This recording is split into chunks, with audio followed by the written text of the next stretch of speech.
안녕하세요. 돈셰프의 최명문입니다. 이번 시간에는 투자의 기초, 그리고 2부에는 투자를 통해 이 절세 계좌를 활용하는 방법이 또 많습니다. IRP, ISA 같은. 그래서 오늘 이 시간에는 투자 설계, 재무 설계 중에 투자 설계의 이제 투자의 기초 한번 얘기를 나눠보도록 하겠습니다. 수고해 주실 전문가는 심규섭 전문가님. 네, 안녕하세요. 네, 안녕하세요. 자, 오늘은 이제 이 투자에 대해서 준비를 해 오셨는데, 먼저 이제 1부에서는 정말 좀 이렇게 우리 시청자분들이 이해하기 쉽게 투자에 대해서 기초부터 한번 말씀해 주십시오. 요즘에는 이제 주린이란 말을 좀 벗어나서 주태아라고도 얘기를 많이 합니다. 네, 그러니까 주식을 처음 시작하는 어린이가 아니라 주식에 처음 접근하는 태아라는 뜻이 있거든요. 정말 이제 기초부터 천천히 알아갈 수 있도록 한번 설명을 드려볼게요. 일단은 투자를 할 때 제일 많이 하고 계시는 분야가 부동산하고 금융이 있잖아요. 그렇습니다. 근데 부동산은 워낙 진입장벽이 높다 보니까 이렇게 투자를 처음 시작할 때 생각하기가 쉽지는 않습니다. 맞아요. 다 하고 싶긴 하지만 그래도 내가 지금 현재 가지고 있는 자산이 크지도 않고 그래서 제일 먼저 이제 접하는 데가 금융투자거든요. 그래서 어제도 이제 상담을 하다 보면 주변에서 주식도 많이 하고 펀드 같은 것도 하고 있는데 어떻게 해야 될지 모르는 얘기가 많이 들려요. 한 번도 안 해보셨는데 어디서부터 해야 될지. 그래서 제일 먼저 제가 알려드린 게 계좌 개설입니다. 예, 왜냐면 저희는 이제 증권사에서 당연히 개설해야 된다고 생각은 하지만 그래서 증권사에서 계좌 개설 한번 해보세요 라고 했더니 일단 딱 들어가면요 계좌가 한 6개가 떠요. 예, 그래서 이거를 다 만들어야 되는지 아니면 뭘 만들어야 되는지도 잘 모르시는 분들이 많으세요. 그래서 한번 이제 증권회사 계좌 개설을 설명을 드리면 어떤 이제 특정한 증권회사가 아니라 여러 군데도 다 비슷하게 돼 있습니다. 그래서 종합계좌라는 게 하나가 있어요. 이게 저희가 생각하는 주식 거래를 하는 계좌입니다.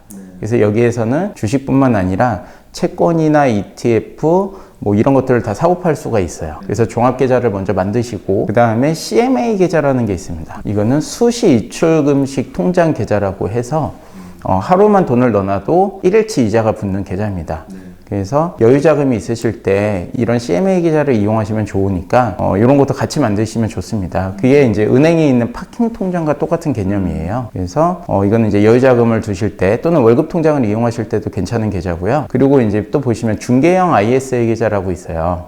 이거는 이제 나라에서 국민들한테 비과세 혜택을 주기 위해서 만들 수 있도록 해놓은 계좌입니다. 그래서 전 금융권을 통틀어서 한 개만 만들 수 있기 때문에 만드실 때 같이 만들어 두시면 이 안에서 나름 또 펀드나 ETF를 하실 수 있기 때문에 같이 만드시면 좋을 것 같고요. 그 다음에 IRP하고 연금저축계좌가 있는데 이거는 두 개는 약간 성격이 동일합니다. 그래서 대부분 이제 근로자분들이 세액공제 받으려고 먼저 만드신 경우가 제일 많으세요. 근데 이제 IRP 같은 경우에는 개인퇴직계좌라고 해가지고 나중에 노후를 준비할 그 퇴직연금을 모을 목적으로 만드는 계좌고요. 혹시 이제 직장 다니시다가 퇴사를 하셨을 때 퇴직금을 IRP 계좌로 넣게끔 돼 있거든요. 그랬을 때 이렇게 보유하고 계시면 그 계좌로 퇴직금을 받으실 수 있습니다. 연금저축 계좌도 뭐 세액공제를 받으시면서 55세 이후에 연금 개시할 목적으로 가져가실 수 있는 절세 계좌로 되게 좋기 때문에 아예 처음에 내가 투자를 하겠다고 마음을 먹으시면 이 5가지 정도는 한 번에 다 만드시는 것도 괜찮습니다. 자, 그리고 이제 투자의 이제 성향부터 좀 체크를 많이 하잖아요. 투자 상품을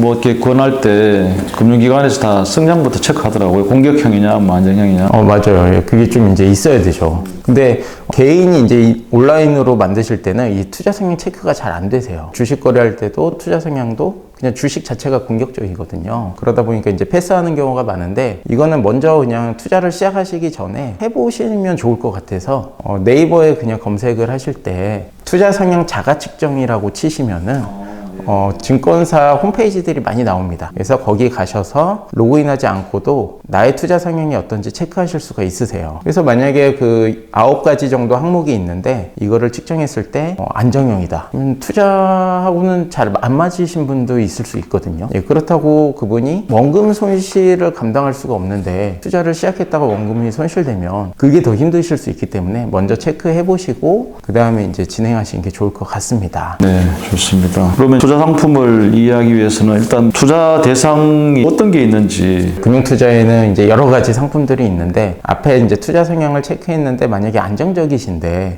그래도 은행보다는 조금 더 높은 금리를 받고 싶다 하시면 그래도 채권이라는 금융상품이 있습니다. 그는 아무래도 원금 손실의 가능성이 있긴 하지만 상대적으로 굉장히 적은 안정형 상품이거든요. 그래서 처음에 채권 투자를 하시는 분들도 있으신 거고 근데 굉장히 공격적으로 나오셨다 하시면 주식 거래하시는 게 있죠. 이제 주식이라고 하는 거는 주식회사가 발행한 유가증권을 뜻하는데 어떤 회사의 주주가 되는 겁니다. 그래서 그거를 거래를 통해 가지고 이렇게 원래 그 회사에 내가 투자하는 개념이긴 하는데 요즘에 이제 주식 거래 하시는 분들은 그 회사의 미래를 보고 투자한다기보다는 내가 돈을 넣어서 좀 수익을 빨리 보지 않을까 이런 생각으로 많이 투자하시는 분들이 있어요. 그 다음에 펀드라는 게 있고 ETF라는 게 있습니다. 그거는 이제 두 개는 동일하게 어떤 펀드를 뜻하긴 하지만 일반적으로 저희가 얘기하는 일반 펀드는 간접 투자 방식이에요. 그래서 자사 운용사에게 내가 돈을 맡겨 가지고 대신 운영해주는 형식을 펀드라고 하고요. 그다음에 ETF는 똑같이 펀드긴 하지만 주식시장에 상장이 돼 있어가지고 자사운용사한테 맡기는 게 아니라 직접 거래를 할 수 있는 걸 ETF라고 합니다.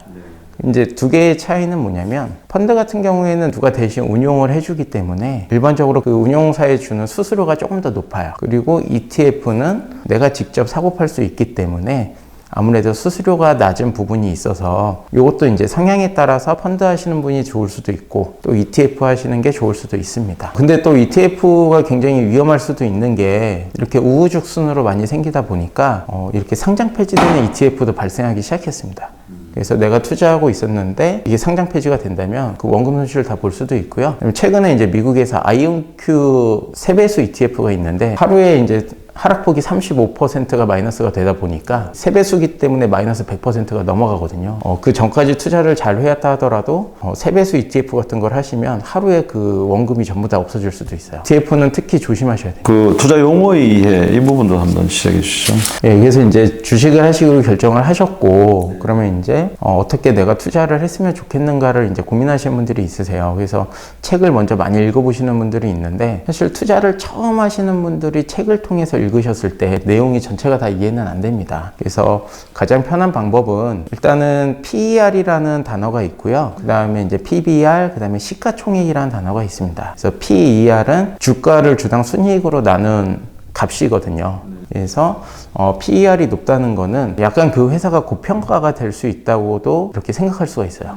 그리고 PER이 낮으면은 약간 저평가가 돼 있다라고 생각할 수 있거든요. 그게 왜 그러냐면 이제 산업군에서는 예를 들어서 삼성전자를 예를 들면 삼성전자는 이제 반도체 산업 안에 들어있잖아요. 반도체 산업의 평균 PER이 나옵니다. 그래서 그거랑 비교했을 때 삼성전자 PER이 평균보다 낮은지 높은지에 따라서 이게 정답은 아니지만 그렇게 이제 판단할 수 있고요. 그 다음에 이제 PBR이라는 단어는 이 회사의 자산 가치를 뜻합니다. 그래서 PBR을 보통 1로 보고 기준을 정하는데 PBR이 1보다 낮으면은 주가가 이 회사의 자산 가치보다 낮다라고 평가가 돼요. 근데 이제 PBR을 왜 중요하게 보셔야 되냐면 혹시라도 주식을 거래하다가 상장 폐지를 당하는 경우도 있고요. 그 회사가 파산하는 경우도 있어요. 그랬을 때 PBR이 만약에 0.9라면 그 파산한 회사는 상장 폐지 대행했어도 주주거든요. 그러면 회사의 전체 자산을 처분해서 나눠줄 수 있다는 뜻입니다. 투자를 내가 이때쯤 하겠다라고 계산을 했을 때도 이 PER과 PBR, 그 다음에 시가총액을 잘 보시면 물론 정답은 아니겠지만 어떤 기회를 잡을 수도 있는 그런 기회가 있습니다. 그 다음에 이제 중요한 게 이제 기업을 다 고르신 경우도 있고 그리고 이제 공부하실 때 제일 좋은 거는 먼저 잘하시는 분들이 있어요. 그러니까 인터넷으로 요즘에는 검색을 많이 하시니까 그 블로그에 보시면 이렇게 기업 분석을 굉장히 잘 해놓으시는 분들이 있거든요. 그래서 그런 분들 거를 참고하셔서 공부를 하시면 좋을 것 같고요. 그래서 이제 기업을 선정한 다음에는 언제 사느냐도 굉장히 중요합니다. 그래서 원래 우리가 기업이 순이익이 항상 올라갔다 내려갔다가 반복되기도 하고 거기에 의해서 주가가 출렁이거든요. 근데 예를 들어서 지금 해외 투자를 굉장히 많이 하고 계신데 테슬라를 한번 예를 들어 보면은 제가 1년 좀 넘는 기간에 주가를 한번 가져왔거든요. 근데 테슬라가 이렇게 움직였을 때 그 밑에 보시면 RSI하고 스토캐스틱이라는 지표가 있습니다. 그래서 이 지표를 보셨을 때 이 지표는 과매도 구간과 과매수 구간을 나타내줘요. 그러면 우리가 테슬라란 기업이 앞으로 미래 성장이 밝고 그 다음에 우리가 투자할 만한 가치가 있다고 만약에 느낀다면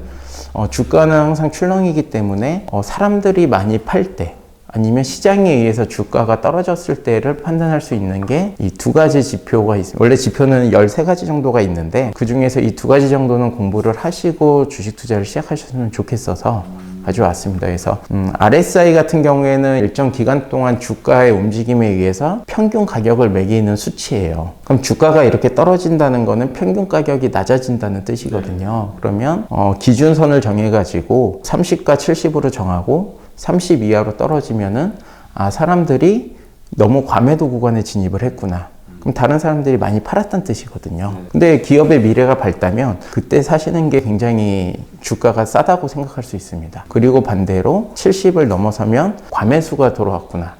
그러면 내가 어느 정도 기대 수익률을 달성을 했다면 그때는 이제 매도 포지션을 잡을 수도 있는 거죠. 그리고 스토캐스틱도 이제 비슷하게 과매수와 과매도 구간을 정할 수 있는 건데 여러 가지를 비교를 해보니까 스토캐스틱이 조금 더 빨리 움직이더라고요. 그러면 스토캐스틱에서 과매도 구간으로 들어왔을 때 RSI하고 같이 비교하면서 이렇게 과매도 구간에서만 매입을 하고 장기 투자를 하더라도 고점에서 물릴 일은 많이 피할 수 있습니다. 그러니까 이제 초보 투자자분들이 가장 많이 하는 실수가 뭐냐면 옆에서 돈을 벌었다는 소리를 들으면 그때 이제 나도 상대적으로 벼락거지가 되는 느낌이 있어서 그때 사야겠다 해서 그때 들어가는 시점이 아마 과매수 구간이 제일 많거든요. 이미 뉴스는 다 나왔고 주가는 많이 올랐는데 그래서 예전에도 이제 삼성전자도 뭐 10만 전자 된다 그래가지고 전부 다 그 시기에 투자를 제일 많이 시작하셨어요. 이런 것 좀 같이 판단하시면 좋을 것 같습니다. 자, 그리고 이제 뭐 투자의 이제 원칙 같은 것도 중요하잖아요. 네. 한번 말씀해 주십시오. 여러 가지 이제 주식 경우는 굉장히 많습니다. 근데 이제 투자에서 제가 생각했을 때 제일 좋은 거는 일단은 투자는 시작해 보시는 게 제일 좋은 것 같아요. 물론 이제 큰 금액으로 시작하시면 안 되지만 내 돈이 들어갔을 때 투자를 하는 것과 내 돈이 들어가지 않았을 때 투자를 공부하는 건 굉장히 많이 다르거든요. 그래서 투자를 하지 않고 공부만 하시면 예를 들어서 그냥 이거는 시뮬레이션 돌리는 거랑 똑같아요. 그래가지고 내가 공부한 대로 됐네. 그죠? 나는 진짜 이제 실력이 있나 보다 이렇게 자신감이 생기시면은 처음 투자를 할 때부터 굉장히 큰 금액을 합니다. 내가 한 100만 원 정도 가지고 투자를 시작하고 그때 이제 공부하면서 그거를 여러 개 적용을 해보면은 내 생각대로 되지 않는구나 그러면서 계속 수정하면서 고쳐갈 수 있거든요. 그래서 실력을 쌓는 방법은 실제로 투자를 하는 것이다라는 격언이 있습니다. 이제 두 번째는 연 날릴 때는 줄을 모두 풀지 않는다는 뜻이 있어요. 왜냐면 연을 날릴 때 보면은 줄을 모두 풀어서 하늘로 연을 띄우면 바람이 굉장히 세게 불면은 줄이 뚝 끊어지거든요. 그래서 연을 날릴 때는 처음에 조그맣게 시작하고 끌었다 당겼다 점점 풀면서 연을 굉장히 높이 달리거든요. 그러면 여유 있게 꼭대기까지 올라가니까. 그러니까 주식을 하실 때도 한 번에 내가 가진 모든 거를 다 투입하지 마시고 천천히 조금씩 넣으시면서 이렇게 하시면 좋을 것 같고요. 세 번째가 이제 저는 제일 중요하다고 생각을 하는데 우보천리의 마음으로 매매하라는 뜻이 있습니다. 그래서 소의 걸음으로 천리를 가는 것처럼 주식을 단기간에 수익을 높게 올리려고 하지 말고 그다음에 이 기업이 진짜 좋은 기업이고 향후 미래가 밝다고 생각이 되면 진짜 천천히 매수를 하시면서 그 기업이 진정한 평가를 받을 때까지 기다리시는 것도 중요할 것 같아요. 그래서 인터넷에서 가치 투자나 장기 투자라고 검색을 하시면 실제로 우리나라에서 주식 고수 중에 본인이 하시는 거를 노하우를 공개하시는 분들이 블로그에 굉장히 많아요. 그래서 그런 걸 보시면서 어떤 기업을 분석할 때 뭐가 중요하고 이 기업은 어떻게 접근해야 되는지 이런 거를 같이 병행하시면서 투자하면 좋을 것 같습니다. 그리고 이제 마지막으로 제가 말씀드릴 거는 생선의 머리와 꼬리는 고양이에게 주라란 말이 있어요. 그래서 생선을 먹을 때 내가 이거를 다 먹으려고 그러면 사실 머리하고 꼬리는 맛이 없을 수 있잖아요. 근데 이상하게 주식을 하시는 분들은 꼭 고점에서 매도하려고 하시는 게 있어요. 그 다음에 저점에서 잡으려고 하시는 게 있어요. 그래서 수익이 어느 정도 됐는데 더 올라갈 것 같은 거예요. 이번에 이제 테슬라가 그런 상황이 약간 발생이 됐습니다. 그래서 고점에 있었는데 지금 고점 대비 거의 한 40% 이상 떨어졌거든요. 그런데 내가 기대 수익률이 달성됐으면 이 정도에서 만족하는 게 좀 있을 것 같고 그 다음에 이제 더 싸지면 사야지. 그래서 제가 이제 작년에도 삼성전자의 얘기를 들은 분이 있는데 어떤 분이 저하고 상담하시면서 삼성전자는 45,000원까지는 갈 것 같아요. 그래서 45,000원을 기다렸다가 살 거예요 라고 하신 분이 있거든요. 그러면 만약에 지금까지 아직 못 사셨거든요. 예, 그 당시에 저랑 얘기할 때가 49,800원까지 떨어진 적이 있었으니까. 이게 이제 무릎에서 사서 어깨에서 파라는 말하고 같은 말이네요. 너무 욕심을 부리지 말고 나의 어떤 목표 수익률에 맞춰서 이렇게 매매를 하시면 좋을 것 같습니다. 워렌 버핏이 또 얘기한 투자 1, 2원칙 있네요. 예, 이거는 이제 워낙 유명해서 그런 건데 이제 투자의 1원칙은 절대로 돈을 잃지 말라는 뜻이 있고요. 그다음에 2원칙은 제1원칙을 절대 잊지 말라라고 합니다. 이거는 근데 저도 굉장히 공감하는 내용이에요. 왜냐면 투자를 할 때 제일 큰 리스크가 뭐냐면 제가 가지고 있는 자산을 이렇게 투입을 했는데 생각과 다르게 원금 손실이 발생할 수가 있어요. 그래서 예를 들어서 이제 50% 손실이 발생했다. 이 기업의 이제 미래가 생각과 다르게 바뀌어서 만약에 매도를 했다면 그러면 원금은 100이었는데 50만 원이 됐으면 다시 100만 원을 만들려면 100% 수익을 내야 되거든요. 그러다 보니까 원금 손실을 일단 중요하게 생각하셔야 되고, 그 다음에 이제 두 번째는 뭐냐면 너무 큰 높은 수익을 올리지 않고 그냥 1%, 2%에도 수익을 낼 수 있으면 그 수익은 항상 좋기 때문에 절대로 원금을 잃지 말라고 말씀하신 것 같습니다. 네, 좋습니다. 참 투자인데 말 그대로 이제 원금 손실을 이제 보지 않으면 얼마나 좋겠습니까? 자, 여기까지 투자의 기본적인 이해 아주 쉽게 이제 좀 설명을 해주셨습니다. 수고해 주신 진교사 전문가님 감사합니다. 네, 감사합니다.